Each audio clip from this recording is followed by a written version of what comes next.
అందరికీ నమస్కారం. సంతోషం ఫిల్మ్స్ కి స్వాగతం. ఈ రోజు సినిమా విషయాలు తెలుసుకునే ముందు సంతోషం సురేష్ యూట్యూబ్ ఛానల్ ని, సంతోషం అప్డేట్స్ యూట్యూబ్ ఛానల్ ని, ఈ రెండు ఛానల్ సబ్స్క్రైబ్ చేసుకోండి. మరి ఈ రోజు సినిమా విషయాలు ఇప్పుడు మనం చూసేద్దాం. Dress కట్సీ by KLM fashion mall. దక్షిణాది సినిమా పరిశ్రమలో 1980వ దశకంలో ఇండస్ట్రీలోకి వచ్చి స్టార్డమ్ని అనుభవించిన నటీనటులందరూ ప్రతి సంవత్సరం 80s స్టార్స్ రీయూనియన్ పేరిట కలుసుకుంటారన్న విషయం తెలిసిందే.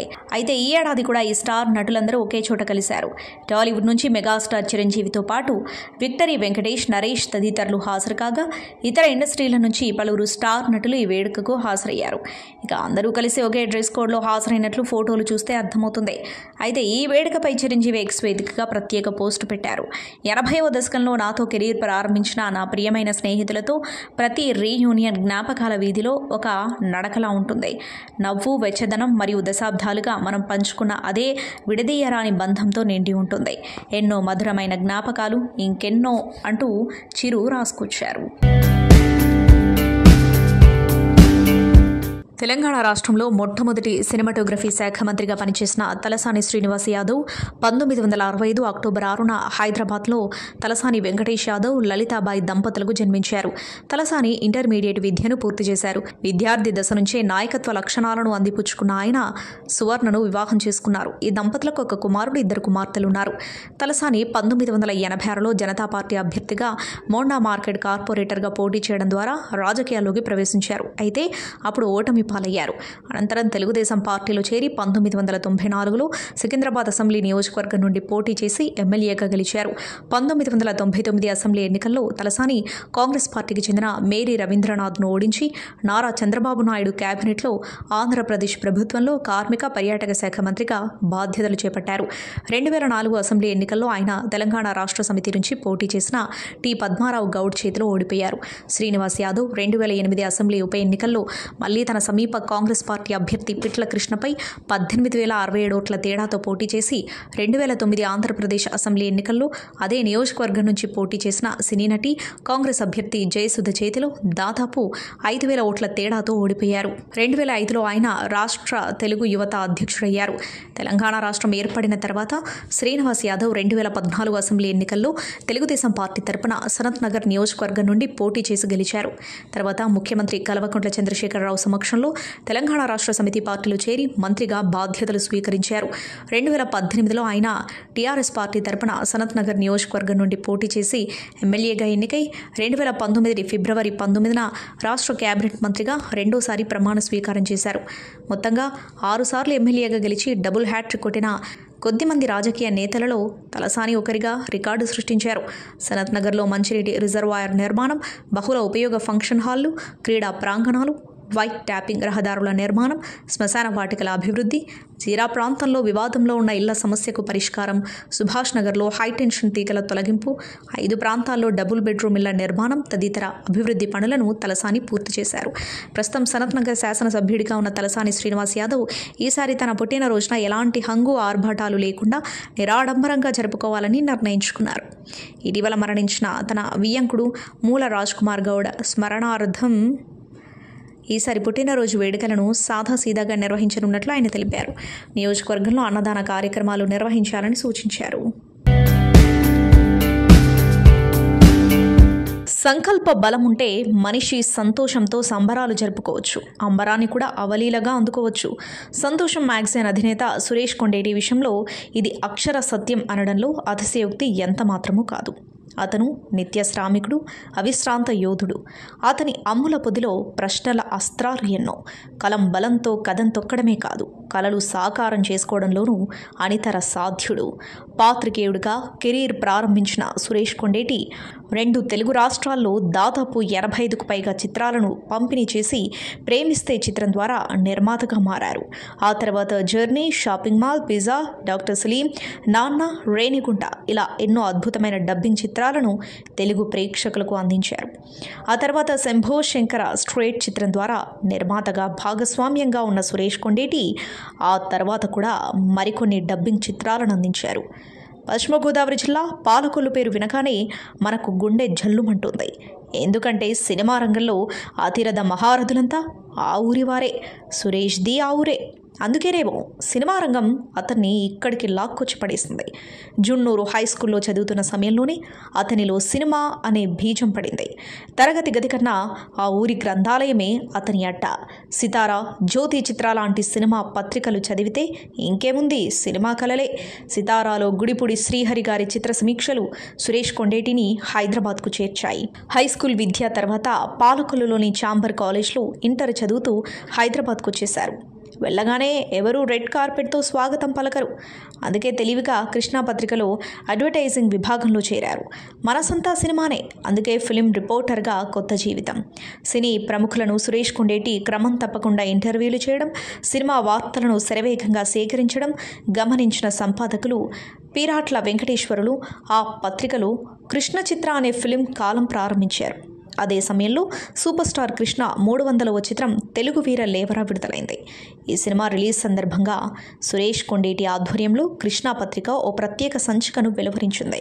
సినీ రంగానికి చెందిన ప్రముఖులంతా కృష్ణ గారిపై తమ అభిప్రాయాలను తెలియజేశారు. సరిగ్గా పత్రిక విడుదలకు ముందు షూటింగ్ నిమిత్తం సింగపూర్ వెళ్లిన మెగాస్టార్ చిరంజీవితో సురేష్ కొండేటి ఫోన్లో మాట్లాడి కృష్ణ గారితో చిరంజీవికి ఉన్న అనుబంధాన్ని ఫ్యాక్స్ ద్వారా తెప్పించారు. ఆ ఫ్యాక్స్ ఇప్పటికీ తన దగ్గర భద్రంగా ఉందంటారు సురేష్ కొండేటి. సూపర్ స్టార్ కృష్ణ, విజయ నిర్మల దంపతులు హైదరాబాద్ చిక్కడపల్లిలోని కృష్ణా పత్రిక కార్యాలయానికి వచ్చి ఆ ప్రత్యేక సంచికను ఆవిష్కరించడం విశేషం. కృష్ణా పత్రికలో ఫిలిం రిపోర్టర్గా వచ్చిన గుర్తింపుతో 1996లో వార్తా దినపత్రికలో ఫిలిం రిపోర్టర్గా చేరారు. అప్పటి వరకు కృష్ణా పత్రిక సురేష్ అనే పేరు కాస్త వార్తా సురేష్ అయిపోయింది. అదే సమయంలో చిత్రసీమలోని ప్రముఖులందరికీ తలలో నాలుకలా మారిపోయారు. అక్కడ సురేష్ కొండేటి కలం కథం తొక్కింది. వార్తల్లో సినిమాల పరంగా కొత్త ఒరవడికి శ్రీకారం చుట్టారు. ఎంతోమంది సినీ ప్రముఖులకు వార్తా దినపత్రికతో అనుబంధాన్ని కల్పించారు. సినిమా పంపిణీదారుడిగా మారాలన్న ఆలోచన అక్కడే వచ్చింది. తన భార్య మహేశ్వరి పేరు మీద మహేశ్వరి ఫిల్మ్స్ డిస్ట్రిబ్యూషన్ కంపెనీని ప్రారంభించి పశ్చిమ గోదావరి జిల్లాలో సినిమా పంపిణీని మొదలుపెట్టారు. ఆ తర్వాత ఎస్కే పిక్చర్స్ పేరుతో జూనియర్ ఎన్టీఆర్, స్టూడెంట్ నెంబర్ 1తో పంపిణీదారుడిగా గొప్ప గుర్తింపు పొందారు. చిరంజీవి, బాలకృష్ణ, నాగార్జున, వెంకటేష్, పవన్ కళ్యాణ్, రవితేజ తదితరుల చిత్రాలు ఠాకూర్, శంకర్ దాదా ఎంబీబీఎస్, పల్నాటి బ్రహ్మనాయుడు, నేనున్నాను, సంతోషం, ఘర్షణ, బంగారం, ఈడియట్, నరసింహుడు, అల్లరి రాముడు ఇలా దాదాపు 85 సినిమాలను వెస్ట్ గోదావరిలో పంపిణీ చేశారు. అలానే తూర్పుగోదావరి, కృష్ణా జిల్లాలతో పాటు ఆ తర్వాత నైజాంలోనూ కొన్ని సినిమాలను పంపిణీ చేశారు. సొంతంగా పత్రిక పెడితే ఎలా ఉంటుందనే ఆలోచన సురేష్ కొండేటిని నిద్రపోనివ్వలేదు. సినిమా రంగం తనకింత సంతోషాన్ని ఇచ్చినందుకు సంతోషం పేరుతోనే పత్రిక పెట్టాలి అనుకున్నారు. అంతే, బాపు చేతిరాతతో రూపుదిద్దుకున్న సంతోషం టైటిల్తో 2002 ఆగస్టులో స్వీయ సంపాదకత్వంలో సినిమా వారపత్రికను ప్రారంభించారు. దాదాపు 2.5 దశాబ్దాలుగా విజయవంతంగా ప్రచురిస్తున్న ఆ పత్రిక పేరే సంతోషం. ఇంటి పేరుగాను మారిపోయి సంతోషం సురేష్ అని పిలిచేలా చేస్తుంది. క్వాలిటీలో బెస్ట్ అనే కాన్సెప్టుతో పాఠకులను నేటికి అలరిస్తున్న పత్రిక అది. దాదాసాహెబ్ ఫాల్కే అవార్డు గ్రహీత అక్కినేని నాగేశ్వరరావు, మెగాస్టార్ చిరంజీవి చేతుల మీదుగా ఆ పత్రిక ఆవిష్కృతమైంది. దాదాపు 18 లక్షల ఖర్చుతో శిల్పకళా వేదికలో అత్యద్భుతంగా ఆ వేడుకను నిర్వహించారు.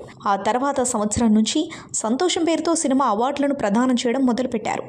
అలా Santosham film weekly and South Indian film అవార్డ్స్కు ప్రత్యేకత వచ్చింది. దక్షిణాదిలోని తెలుగు, తమిళ్, కన్నడ, మలయాళ భాషల్లోని సినీ ప్రముఖులను, సినిమాలను సంతోషం సౌత్ ఇండియన్ ఫిలిం అవార్డ్స్ వేదికపై తెచ్చి అపూర్వ గౌరవాన్ని కలిగించారు సురేష్ కొండేటి. సినీ అభిమానుల సమక్షంలో సంతోషం ఫిలిం అవార్డ్స్ని ఇవ్వడం ప్రారంభించిన సురేష్ కొండేటి దుబాయ్లోని సినీ అభిమానులను అలరించడం కోసం ఓ ఏడాది అక్కడ ఈ అవార్డుల ప్రధానోత్సవాన్ని జరిపారు. తెలుగు సినిమా రంగానికి చెందిన హేమీలు ఆ అవార్డుల ప్రధానోత్సవంలో పాల్గొనడం విశేషం. కరోనా కారణంగా ఓటీటీ సినిమాలు ఊపందుకున్న నేపథ్యంలో సినిమాలతో పాటు ఓటీటీ కంటెంట్కు సంతోషం అవార్డులు దక్కుతున్నాయి. రీసెంట్గా నిర్వహించిన సంతోషం అవార్డుల వేడుక కూడా అంగరంగ వైభవంగా జరిగింది. విజయవంతమైన పంపిణీదారుడిగా గుర్తింపు పొందిన తర్వాత సురేష్ కొండేటి ప్రముఖ దర్శకుడు శంకర్ నిర్మించిన కాదల్ చిత్రాన్ని ప్రేమిస్తే పేరుతో డబ్ చేశారు. అలా సినీ నిర్మాతగా ఆయన ప్రస్థానం సక్సెస్ఫుల్ మూవీ ప్రేమిస్తేతో మొదలైంది. ఇక అక్కడి నుండి వెనకడుగు వేయాల్సిన అవసరం కలగలేదు. నిర్మాతగా సినిమాల ఎంపిక విషయంలో మాత్రం తనదైన అభిరుచిని చాటుకున్నారు. జర్నీ, షాపింగ్ మాల్, నాన్న, పిజ్జా వంటి భిన్నమైన చిత్రాలను ఆయన తెలుగు ప్రేక్షకుల ముందుకు తీసుకొచ్చారు. ఫిలిం పిఆర్ఓగా సురేష్ కొండేటిది ఓ విశేష ప్రస్థానం.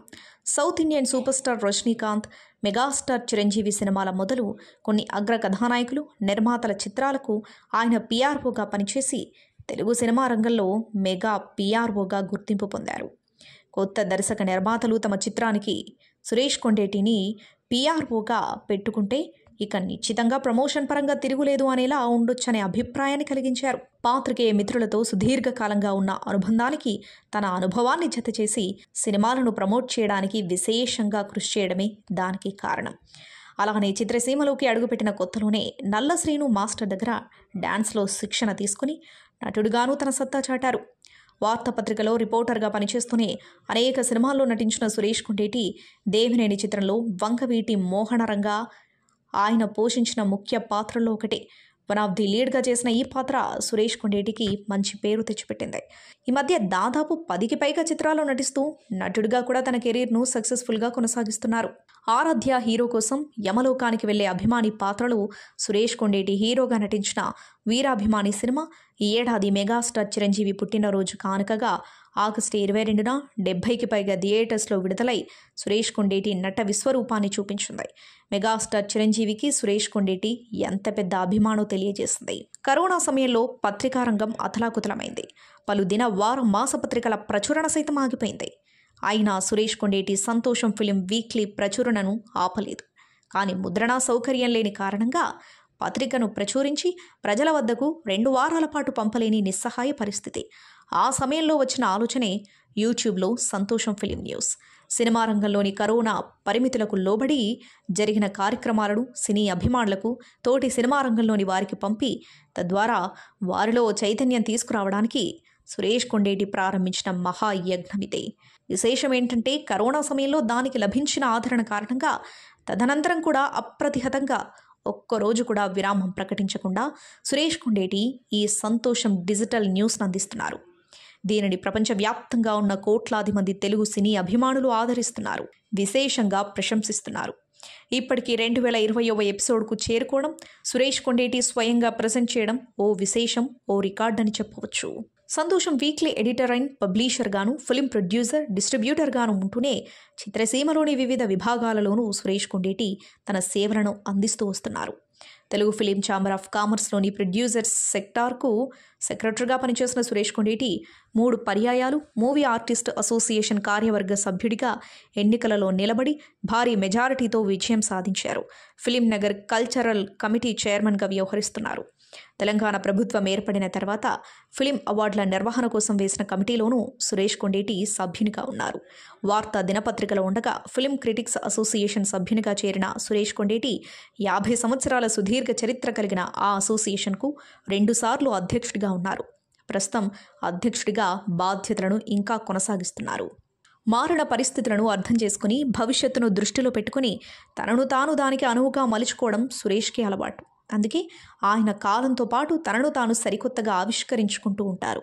జర్నలిస్ట్గా కెరీర్ ప్రారంభించిన సురేష్ కొండేటి ఎంత ఎత్తుకు ఎదిగినా ఒదిగే ఉంటారు.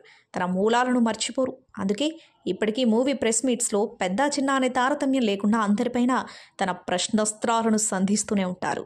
వారి నుండి నికార్సైన జవాబును రాబడుతూనే ఆ సినిమాకి ప్రమోషన్ పరంగా హెల్ప్ అయ్యే విధంగానే ఉండేలా చూసుకుంటూ ఉంటారు. కేవలం సురేష్ కొండేటి అడిగిన ప్రశ్న కారణంగానే కొన్ని సినిమాలు విపరీతమైన క్రేజ్ను సంపాదించుకుని సక్సెస్ అయ్యాయని చెప్పవచ్చు. సోషల్ మీడియా ప్రభావం విపరీతంగా పెరిగిన ఈ సమయంలో సురేష్ కొండేటి వేసే ప్రశ్నలు, తద్వారా రాబట్టే సమాధానాలు విపరీతంగా వైరల్ అవుతూ ఉంటాయి. ఇవాళ సురేష్ కొండేటి ట్రెండింగ్ స్టార్ అయ్యారు. యూట్యూబ్ ఛానల్ కోసం ఆయన చేస్తున్న ఇంటర్వ్యూలు ఓ కొత్త ట్రెండ్.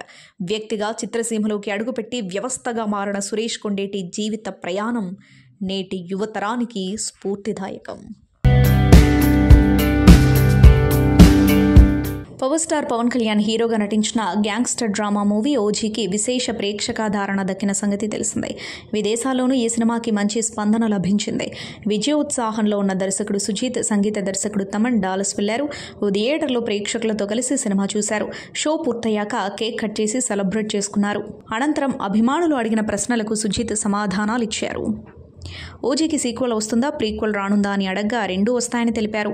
ఓజీ ప్రీక్వెల్లో పవన్ తనయుడు అకీరానందన్ ఉంటారా అని మరికొందరు ప్రశ్నించగా దాని గురించి ఇప్పుడే చెప్తే థ్రిల్ ఉండదని డైరెక్టర్ అన్నారు. కొన్ని రోజుల క్రితం హైదరాబాద్లో జరిగిన సక్సెస్ మీట్లో ఓజీ ప్రీక్వెల్, సీక్వెల్ ఉంటాయని పవన్ కళ్యాణ్ వెల్లడించారు. ఇటీవలే మిరాయ్ సినిమాతో ప్రేక్షకుల ముందుకొచ్చాడు హనుమాన్ ఫేమ్ తేజ సజ్జా. ఈ మూవీ బాక్స్ ఆఫీస్పై దండయాత్ర చేస్తూ తెలుగుతో పాటు విడుదలైన అన్ని భాషల్లో సక్సెస్ఫుల్ టాక్ తెచ్చుకుని నిర్మాతలకు కాసుల వర్షం కురిపించింది. సుమారు 60 కోట్ల బడ్జెట్తో తెరకెక్కిన మిరాయ్ పాన్ ఇండియా మార్కెట్లో బాక్స్ ఆఫీస్ వద్ద 140 కోట్లకు పైగా వసూళ్లు రాబట్టి టాక్ ఆఫ్ ది టౌన్గా నిలిచింది. ఈ మూవీ టీం సక్సెస్ను ఫుల్ ఎంజాయ్ చేస్తుంది. టాప్ ప్రొడ్యూసర్ దిల్ రాజు మిరాయ్ టీంతో కలిసి సక్సెస్ను సెలబ్రేట్ చేసుకున్నారు. దిల్ రాజు నివాసంలో Teja Sajja, director and team cake cut చేసి ఒకరికొకరు తినిపించుకున్నారు. టీం మెంబర్స్ అంతా కూడా శుభాకాంక్షలు తెలియజేశారు. ఈ ఫోటోలు నెట్టింటా వైరల్ అవుతున్నాయి. రవితేజను ఆయన అభిమానులు ముద్దుగా మాస్ మహారాజా అంటారు. స్క్రీన్ మీద ఆయన ఎనర్జీ చూసి ఫ్యాన్స్ ఫిదా అవ్వడమే కాదు, ఆయన చేసిన మాస్ క్యారెక్టర్లకు తగ్గ ట్యాగ్ అది. రవితేజ 75వ చిత్రానికి మాస్ జాతర టైటిల్ ఖరారు చేయడానికి కారణం కూడా అదే. వింటేజ్ రవితేజను చూపించే సినిమాకు ఆ టైటిల్ అయితే బాగుంటుందని భావించారంతా. అయితే ఆ తర్వాత సినిమాకు క్లాస్ టైటిల్ ఖరారు చేశారు రవితేజ. సాధారణంగా దేవాలయాలకు వెళ్లిన సమయంలో అక్కడ మైకుల్లో భక్త మహాశయులకు విజ్ఞప్తి అని వినబడుతుంది. భక్తులకు ఏదైనా చెప్పాలని లేదా వివరించాలని అనుకుంటున్న తరుణంలో మాటలను అలా ప్రారంభిస్తారు. ఇప్పుడు రవితేజ భర్త మహాశైలకు విజ్ఞప్తి అంటున్నారు. అంటే పెళ్లైన మగాళ్లకు ఆయన ఏదో చెప్పబోతున్నారు. తొలుత ఈ చిత్రానికి అనార్కలి టైటిల్ ఖరారు చేసినట్టు వార్తలు వచ్చాయి. అయితే ఆ టైటిల్ కంటే భర్త మహాశైలకు విజ్ఞప్తి బాగుంటుందని అది ఫిక్స్ చేశారట. జాక్వెలిన్ ఫెర్నాండెజ్ అందం చూడతరమా, ఫ్యాషన్ వీక్లో మెరుపులు. లండన్ ఫ్యాషన్ వీక్ అనామిక కన్నా ఓకే రన్వే షోలో హొయ్యలుపోతూ కెమెరాకు ఫోజులిచ్చిన జాక్వెలిన్ ఫెర్నాండెజ్ తాజాగా మరో ఈవెంట్లో తలుక్కున మెరిసింది. ఈసారి ప్యారిస్ ఫ్యాషన్ వీక్ 2025లో బ్లాక్ కాస్ట్యూమ్స్లో సందడి చేస్తుంది. జాక్వెలిన్ ఫెర్నాండెజ్ వేలాడుతున్న ఇయర్ రింగ్స్తో చేతిలో హ్యాండ్ పర్స్ పట్టుకుని లైటింగ్స్ మధ్య హొయ్యలుపోతూ కెమెరాలకు ఫోజులిచ్చింది. బ్లాక్ డ్రెస్లో నక్షత్రంలా మెరిసిపోతూ కుర్రకారు మతులు పోగొడుతుంది. దివంగత బాలీవుడ్ నటుడు సుశాంత్ సింగ్ రాజ్పుత్ కేసుకు సంబంధించిన వ్యవహారంలో నటి రియా చక్రవర్తి తన పాస్పోర్ట్ను దాదాపు 5 ఏళ్ల తర్వాత తిరిగి పొందింది. సుశాంత్ సింగ్ రాజ్పుత్ మృతి కేసు విచారణ నేపథ్యంలో Rhea Chakraborty పాస్పోర్ట్ను narcotics control bureau 2020లో స్వాధీనం చేసుకుంది. అయితే ఇటీవలే బాంబే హైకోర్టు రియా చక్రవర్తి పాస్పోర్ట్ను తిరిగి చేయాలని ఎన్సీబీ ఆదేశాలు జారీ చేయడంతో ఈ మేరకు రియా చక్రవర్తి పాస్పోర్ట్ తిరిగి అందుకుంది. ప్రముఖ తమిళ నటుడు సూర్య మరియు తెలుగు నటుడు సుహాస్ ప్రధాన పాత్రలో నటిస్తున్న మండాడి సినిమా షూటింగ్లో పెద్ద ప్రమాదం జరిగింది. తమిళనాడులోని రామనాథపురం జిల్లా తొండి సముద్ర తీర ప్రాంతంలో కీలక సన్నివేశాలు చిత్రీకరిస్తున్న సమయంలో సాంకేతిక నిపుణులు ప్రయాణిస్తున్న పడవ బోల్తా పడింది. ఈ ప్రమాదంలో పడవలో ఉన్న 2 వ్యక్తులు నీట మునిగిపోయారు. అలాగే సుమారు ₹1 కోటి విలువైన కెమెరాలు, ఇతర సాంకేతిక సామగ్రి పూర్తిగా ధ్వంసమై నీటిలో మునిగిపోయాయి. దీంతో యూనిట్ సభ్యులు వెంటనే అప్రమత్తమై నీట మునిగిన 2ని కాపాడటంతో ప్రాణ నష్టం తప్పింది. నటులు సూరి, సుహాస్ ఈ సమయంలో పడవలో లేకపోవడం వల్ల సురక్షితంగా ఉన్నారు. అకీ క్రియేటివ్ వర్క్స్ పతాకంపై రూపొందిన ఏమి మాయ ప్రేమలోనా అనే మ్యూజిక్ ఆల్బమ్కు యూట్యూబ్లో అద్భుతమైన ఆదరణ లభిస్తుంది. దసరా కానుకగా విడుదలైన ఈ సాంగ్ భారీ వ్యూస్ను సాధిస్తూ సోషల్ మీడియాలో వైరల్గా మారింది. ఈ ఆల్బంలో అనిల్ ఇనుమడుగు హీరోగా నటించగా వేణిరావు హీరోయిన్గా నటించింది.